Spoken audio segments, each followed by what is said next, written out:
the process na raw ang PNP sa pagbawi ng lisensya ng mahigit 100 armas ni Senator Bato de la Rosa.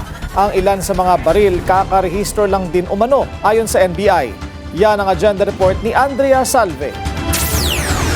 Naisinipi ng NBI kung paano nakapagparehistro ng armas si Senator Bato de la Rosa sa gitna ng kanyang 6 na buwang pagtatago at hindi pagpasok sa Senado. Lumalabas kasi sa mga dokumento na sa 118 mga napaulat mayroong pagmamay-aring mga armas ang senador na nitong Marso lang nirehistro. Kabilang narito ang ilang pistol, revolver at high-powered rifle. Na-notice din po natin that there are yung granted dates that we have to validate with the PNP kung tama po yun dahil there are firearms that were issued ng March 2026.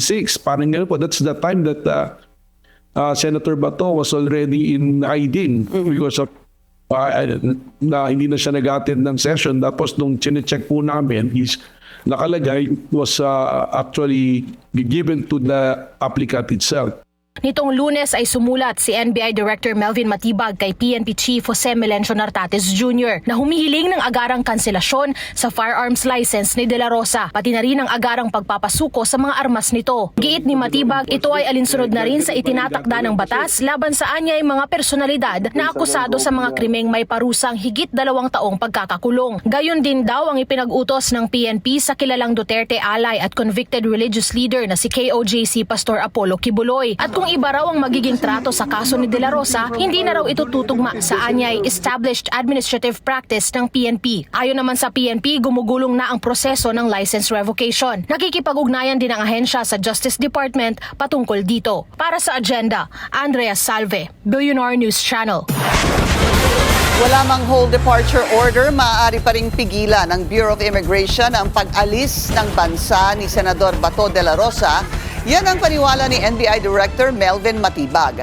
Paliwanag niya sa On Point ng Billionaire News Channel, may valid arrest warrant kasi laban kay De La Rosa. Ang Bureau of Immigration natin is under also with the Department of Justice. And I'm sure there's also a communication with the Bureau of Immigration with regards to this matter.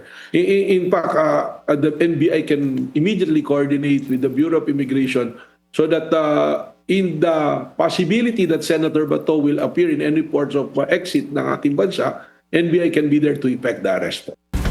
Sa ngayon, wala pa raw record ang BI na nakalabas na ng bansa si Senador De La Rosa. Manatiling nakatutok sa Billionaire News Channel, sumubaybay sa aming social media accounts at mag-subscribe sa aming YouTube channel para sa mga eksklusibong balita at storya.